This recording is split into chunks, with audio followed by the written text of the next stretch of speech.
Bonjour, c'est Gilles du site boursicoté.com. Voici l'analyse technique des principales paires de devises du marché Forex pour cette journée du mardi 22 octobre 2013.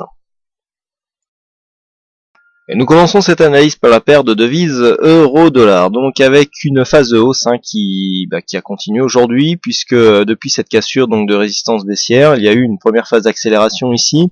Alors, nous étions sur une possibilité de consolidation. Hier, il avait été mis en évidence que le retracement des 23,6% de Fibonacci n'avait pas été cassé à la baisse, donc il n'y avait pas de signal de consolidation. Donc nous avons tout simplement une consolidation à plat, puisqu'ici les indicateurs sont bien ressortis de la zone de surachat. On a eu donc une phase baissière sur le MACD, retournement, et donc nous avons cassé le récent point haut à 1,3704 pour venir marquer nouveau plus haut. Donc là, pour l'instant, les nouveaux plus hauts ici se sont intercalés sur cette zone à 1,3787. On est tout simplement dans une continuité, dans une continuité dynamique ici par rapport à cette phase de hausse. On a eu donc une petite phase ici d'un point de vue moyen-long terme, une petite phase d'oscillation en range. On continue à avoir une petite prédominance haussière, mais on reprend ici la suite de la tendance. Donc un euro-dollar qui reste orienté à la hausse. Nous sommes ici sur une phase d'exagération temporaire, puisque nous pouvons voir ici que nous sortons allègrement ici des zones d'exagération. Donc pour l'instant ici une phase où le CAC 40 est en pleine dynamique. On devrait avoir ici une petite phase de consolidation, pourquoi pas un retour ici sur cette zone des 1,3754. Donc on confirme le biais, haussier. On marque de nouveau plus haut, mais là on est vraiment suracheté, on a surachat ici au niveau du RSI.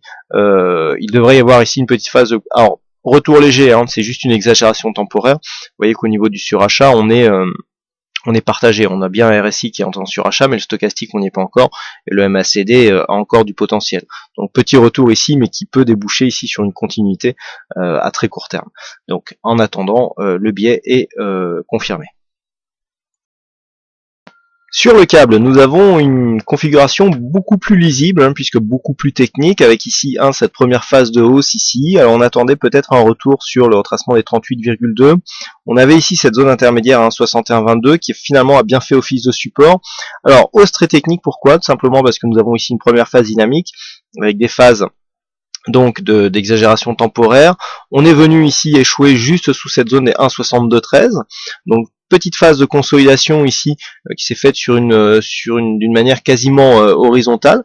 Retour sur cette moyenne mobile 20 exponentielle et hop, on vient confirmer par retour tout de suite sur les précédents points hauts, 62,25, et cassure de cette zone pour aller chercher d'autres plus hauts. Donc on visera par exemple ici cette zone des 1,6256. Donc pour l'instant, la dynamique aussi est clairement haussière. On est sur une petite phase d'exagération temporaire là aussi sur le câble, qui devrait être reprise prochainement.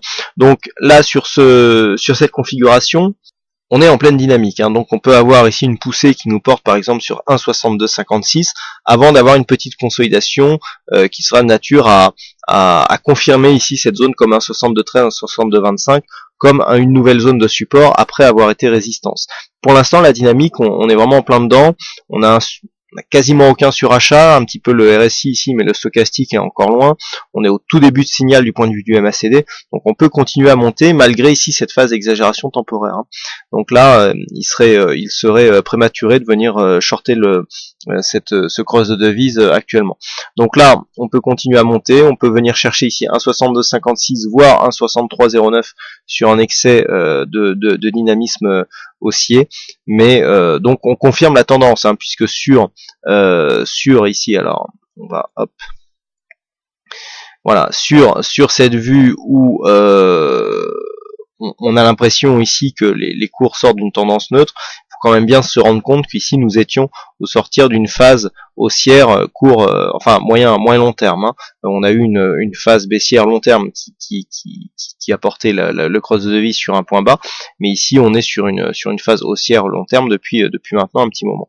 Et le fait donc d'avoir eu cette phase de hausse, on avait donc cette zone de résistance qui on a cru qu'elle allait céder un moment, et puis on a eu ce double bottom ici, donc on est revenu ici chercher la zone de support, et là hop, premier contact et deuxième contact, on casse. Donc il faut absolument confirmer ici, on voit la zone d'objectif que je vous avais donnée, elle n'est pas je ne voulais pas donner pour rien, un 62,56 justement, c'était cette zone de point haut que le cross de devise a connu ici début octobre, et donc qui avait marqué ce double top avant une rechute des cours, hein, et donc cette phase baissière. Donc là on est bien repassé dans une dynamique haussière, attaque relativement franche de la bolle supérieure, retour sur la moyenne mobile 20 exponentielle tout de suite, on confirme à la hausse. Donc là clairement la tendance est orientée, et donc on attend en confirmation, je dirais, la cassure de cette zone des 1,6256. Et sur le dollar yen, eh bien c'est toujours l'indécision hein, qui prédomine, puisqu'après donc cette cassure de résistance, nous avons toujours ici des oscillations qui, pour l'instant, ne prennent pas trop de direction. On a eu ici donc l'inscription de ce plus haut, on avait mesuré le retracement de Fibonacci, on est venu se retourner ici dans la zone 50,61,8.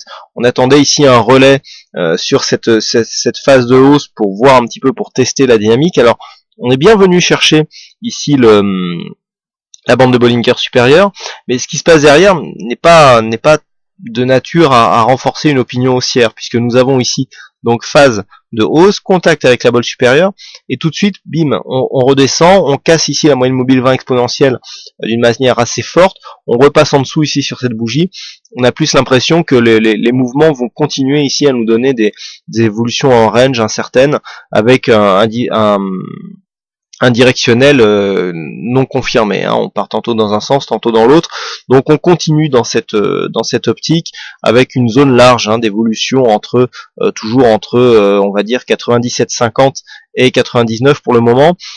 Dans cette zone, on ne change rien sur la tendance actuelle, c'est-à-dire on est au sortir d'une phase baissière, et donc on a des oscillations ici de sortie dynamique mais sans retournement. Par contre, sur une cassure à la hausse donc des 99, on repartirait sur un biais haussier, et donc la cassure à la baisse de cette zone, eh bien on n'aurait pas la validation comme quoi ici cette ancienne zone de point haut, même si c'était une zone intermédiaire, se transforme en zone de point bas, et donc on pourrait repartir sur un biais baissier.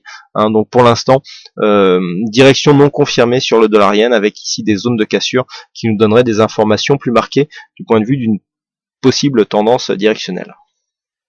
Voilà donc ce que nous pouvons dire sur cette analyse technique des principales paires de devises du marché Forex. Il ne me reste plus qu'à vous souhaiter à toutes et à tous une bonne soirée, bonne chance dans vos prochains trades, et on se retrouve donc dès demain pour d'autres analyses techniques en vidéo. Bonsoir à tous.